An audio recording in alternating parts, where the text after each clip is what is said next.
Dans cette nouvelle session, nous allons voir comment est-ce qu'on peut utiliser Docker pour faire de la persistance de données.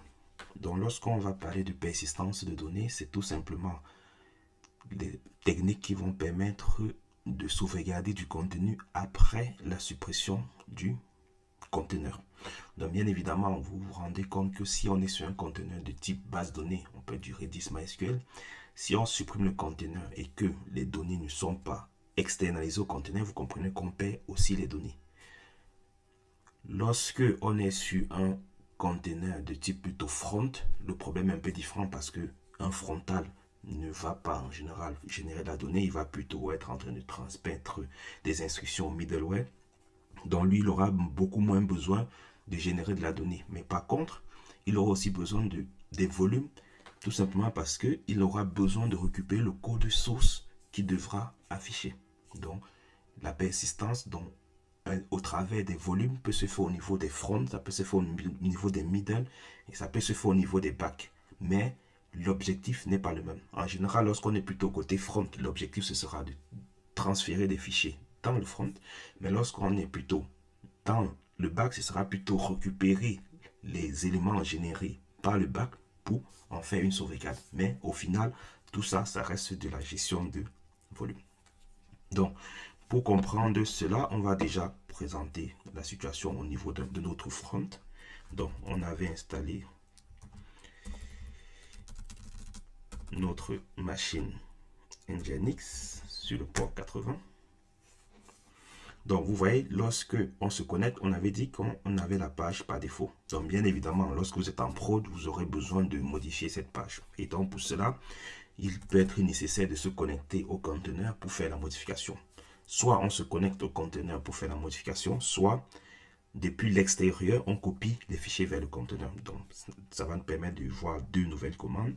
Donc, déjà, vous pouvez faire docker help.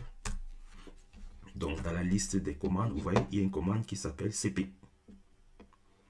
Donc, cette commande va vous permettre de copier des fichiers depuis ou vers votre conteneur. Donc, vous pourrez copier depuis ou vers votre conteneur. Donc, tout ce que vous avez fait, c'est docker cp -l pour voir la syntaxe. Ça va permettre de récupérer votre fichier HTML ou l'ensemble de vos fichiers avec les images et de les transférer vers le conteneur. Ça, c'est une méthode qui est possible, mais on ne va pas l'utiliser comme vous ai expliqué. On va plutôt privilégier les méthodes au volume. Donc là, c'était pour présenter le contexte. Donc, vous avez une commande cp qui peut vous permettre de copier rapidement un fichier dans les cas où vous êtes en train de faire du debug, ce genre de choses. Mais lorsqu'on fait la production, vous n'allez pas déployer le conteneur avant d'un second temps de copier les fichiers. Non. Ça, c'est vraiment, on est en train de vouloir faire un debug, on veut mettre un fichier à jour rapidement. C'est dans ce cas qu'on peut utiliser le docker cp, mais pas pour du déploiement. Donc, on a vu une nouvelle commande. On va voir une autre qui s'appelle docker exec. Donc, bien évidemment, à chaque fois que je parle des commandes, n'hésitez pas pendant vos séances de TP d'aller voir les options pour voir ce qui est possible pour aller au-delà. Parce que dans cette formation, je ne peux pas voir tous les cas. Donc, j'essaie de couvrir le maximum de cas pour vous présenter un maximum de commandes. Mais n'hésitez pas à aller dans les détails des commandes. Donc, la commande exec, là, dans sa description, c'est dit qu'elle permet d'exécuter une commande dans le terminal. Donc, bien évidemment, exécuter une commande, vous pouvez utiliser la commande exec pour faire un set sur le fichier et donc remplacer un élément dans le fichier. Mais au-delà de pouvoir exécuter une commande dans le conteneur, donc ce qu'on va voir tout de suite, donc je peux faire un docker exec. Il nous demande de mettre les options, ensuite de donner le nom du conteneur. Notre conteneur s'appelle some Nginx.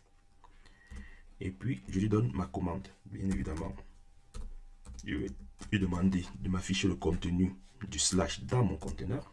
Et donc, il me montre mon contenu du slash. Donc, vous voyez bien, on a notre docker entry point qui est là pour bien vous montrer la différence entre cette commande. Donc, vous voyez, ça, c'est le slash de la machine hôte. On n'a pas de docker entry point. Et là, j'ai affiché depuis ma machine hôte le contenu de mon slash. Donc, c'est comme ça que vous pouvez exécuter des commandes.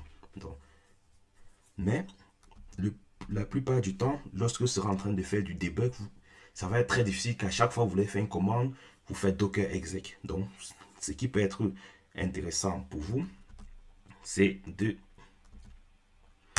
plutôt vous connecter au conteneur. Donc, on va voir comment est-ce qu'on peut utiliser la commande exec qui permet d'exécuter des commandes sur le conteneur pour se connecter. Et donc, lorsque vous faites votre docker exec, donc du coup, il faut bien évidemment utiliser les options. Donc, il faut être en mode interactif et ouvrir un terminal. Donc, je fais en mode interactif et j'ouvre un terminal. Donc, toujours sur mon même conteneur. Mais là, je vais ouvrir un terminal et donc, il me faut un shell. Et donc, vous aurez pu faire du bash, du sh. Donc, on prend par exemple le bash. Mais bien évidemment, comme j'ai dit, le but des conteneurs, c'est qu'ils soient le plus léger possible. Donc, là, on va prendre le cas du bash. Mais vous pouvez être sur un conteneur qui n'a pas de bash, qui a plutôt du sh. Donc, à ce moment, ce sera à vous de changer le shell. Donc là, à ce moment, on fournit un shell. Et là, on est connecté au conteneur.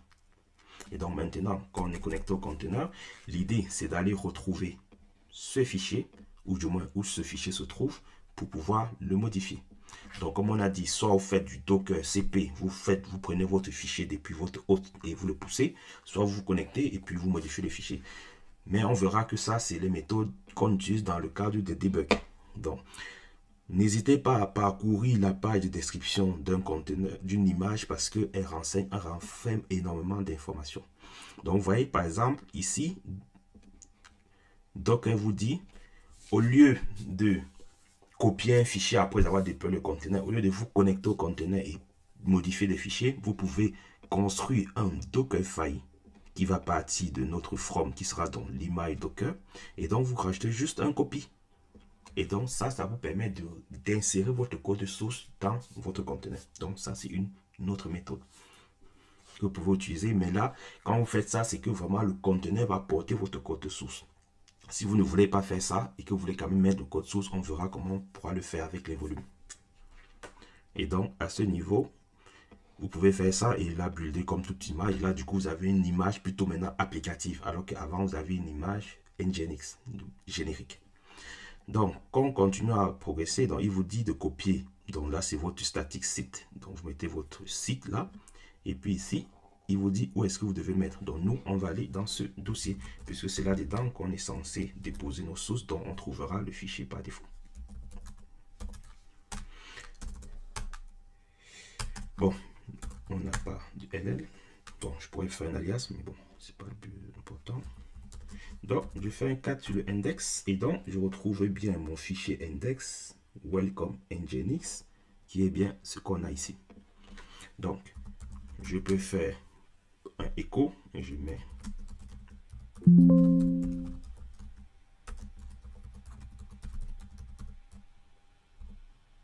et puis je le mets dans mon fichier index. Tout ce que j'ai à faire, c'est actualiser ma page. Donc, vous voyez, avec cette commande, on a pu modifier notre page par défaut. Donc, soit vous faites ces méthodes, mais comme j'ai dit, en général, ça va être plus des méthodes de debug. Mais ce qui va être recommandé, c'est d'utiliser la méthode du volume. Donc, pour cela, on va sortir de notre conteneur pour aller voir dans le monde des volumes. Donc, déjà, la première des choses, c'est que on va aller voir nos volumes. Donc, vous êtes déjà habitué à la commande ls, docker volume ls, docker image ls. Donc là, on n'a pas de volume. Donc, bien évidemment, pour créer un volume, bon, vous pouvez toujours utiliser le help. N'hésitez pas à aller dans le help pour voir les options, pour pouvoir définir un driver, des choses comme ça. Bon, nous, on va faire avec le driver par défaut. On va dire, on va appeler mon premier volume.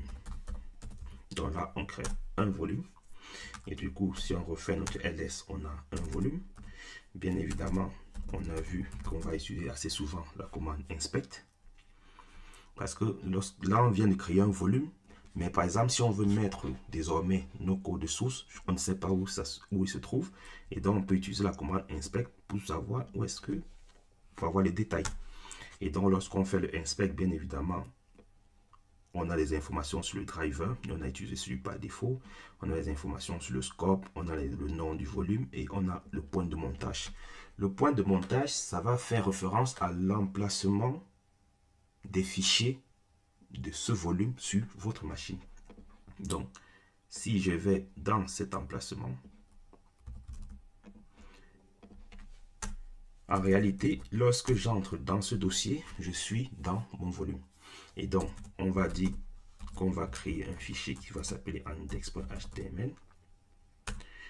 Et là, on va dire que son contenu, c'est de la découverte à l'expertise. Mais pour qu'on ait bien la distinction, on va dire depuis le volume. Voilà. Et donc, l'idée, c'est que là, on a un volume.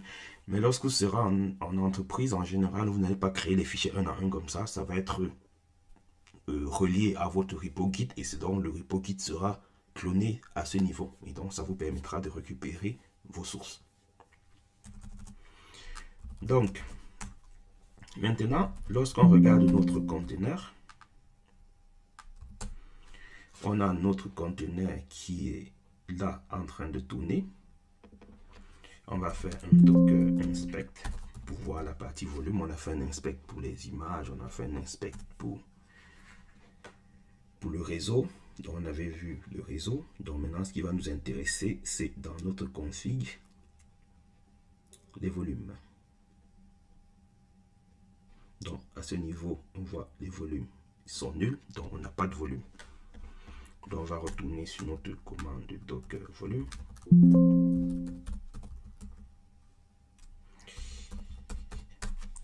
Donc, on a vu le create, on a vu le inspect, on a vu le ls, on a vu le prune de manière générale, on a vu le rm pour supprimer un volume. Mais contrairement à ce qu'on a vu quand on travaillait avec le réseau, on avait du connect et du disconnect.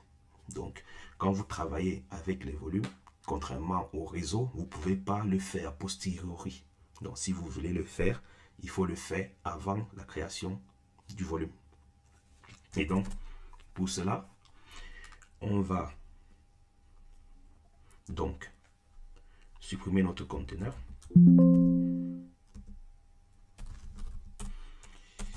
Et donc, pour cela, on va utiliser la commande de stop. Déjà, on ne supprime pas un conteneur qui tourne. Donc, si vous voulez supprimer un conteneur, il faut toujours commencer par l'arrêter. Bon, on va tester. Donc, il vous dit que vous avez une erreur. Donc, il faut d'abord votre stop. Une fois que le conteneur est stoppé, vous l'arrêtez. Et donc, du coup, notre site ne marche plus. Et donc, si on reprend notre commande qu'on avait utilisée pour démarrer notre conteneur. Bon, bien évidemment, on reste sur du 80. Et là, maintenant, il faut donner les informations sur le volume. Donc, on a l'information qui se retrouve ici, qu'on va prendre et qu'on va expliquer. Voilà. Donc, on avait vu l'option "-p" pour donner un partage, pour faire un partage de port, du moins une publication de port. Donc, vous pouvez aussi faire le "-v" et mettre autant de "-v" que vous souhaitez monter de volume. Donc, si vous avez 5 volumes, vous pouvez mettre 5 fois le "-v". Comme pour les ports, on a le 2 points.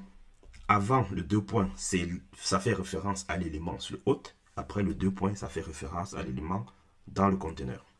Donc, bien évidemment, on est dans le bon dossier. Donc, à ce niveau, c'est tout bon pour le conteneur. Maintenant, on doit gérer au niveau du hôte. Lorsqu'on veut affecter un volume à un conteneur, il y a deux méthodes. Il y a la méthode qu'on a fait tout à l'heure, dont on a construit un volume.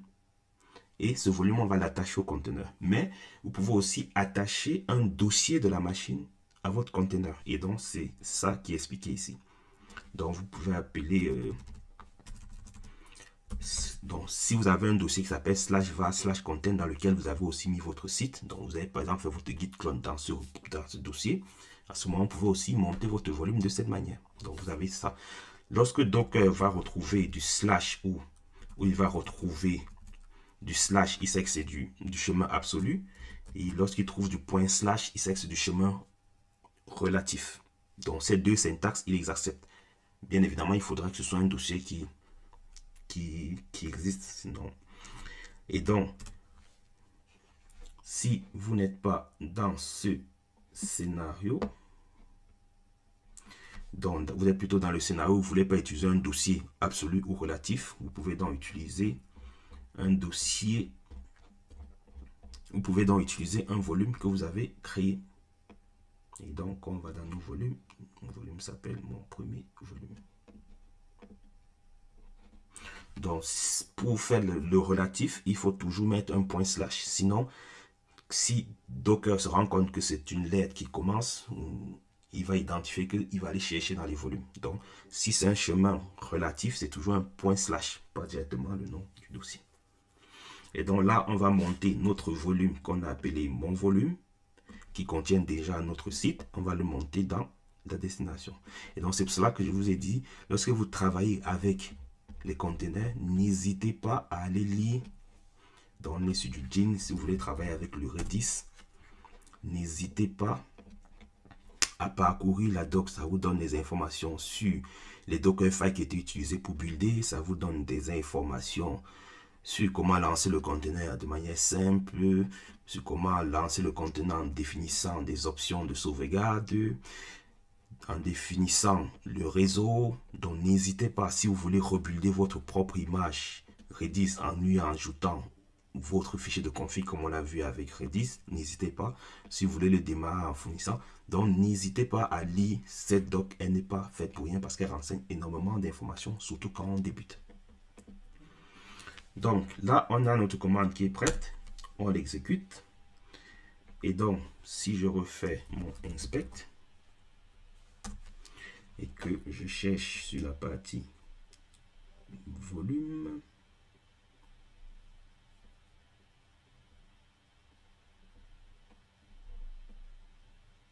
voilà, on est sur les points de montage et donc désormais Docker nous informe que notre volume là, il est monté sur notre machine dans ce dossier, sur notre conteneur dans ce dossier, et les sources sont à ce niveau. Donc si on fait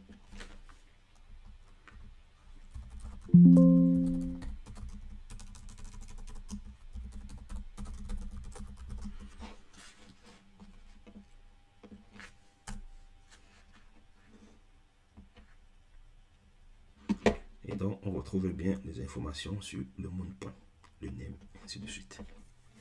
Et donc si je reviens donc sur mon site et que je l'actualise, désormais vous voyez on a bien de la découverte à l'expertise depuis le volume. Et là, ça c'est la méthode qui est recommandée. Soit vous passez par la méthode où vous chargez directement les sources, soit c'est aussi fonctionnel, soit vous passez par les volumes. Et là, dès que je crée mon conteneur, j'ai directement mon code source qui est accessible dans mon conteneur. Donc là, on a fait un volume pour les données.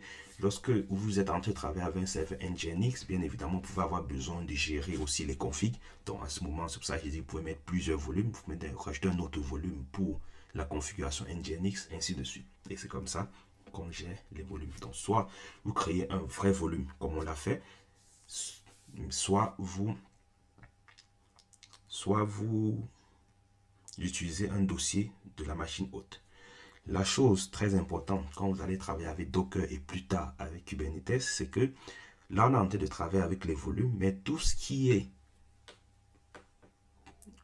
politique de sauvegarde, politique de mise à disposition, c'est de votre responsabilité. C'est-à-dire, le volume qu'on a créé, Docker ne se chargera jamais de sa sauvegarde. Docker, Kubernetes et autres, il ne se chargera jamais de sa sauvegarde. Vous les avez créés, vous êtes responsable de mettre en place une politique pour les sauvegarder. Lorsqu'on va faire du Docker Swarm, on a dit lorsqu'on va faire du Docker Swarm et plus tard du Kubernetes, on va commencer à travailler sur plusieurs machines. Donc lorsque vous allez commencer à travailler des volumes, vous comprenez donc que les volumes vont souvent avoir besoin d'être partagés entre plusieurs machines. Donc mettre en place ce partage entre plusieurs machines est de nouveau de votre responsabilité. Donc que vous soyez sur du Kubernetes ou du Docker, vous êtes responsable de la gestion des volumes. Quand je dis la gestion, c'est mise à disposition sur l'ensemble des machines si vous êtes sur de l'orchestration et bien évidemment de la sauvegarde dans tous les cas que vous soyez sur orchestration ou pas.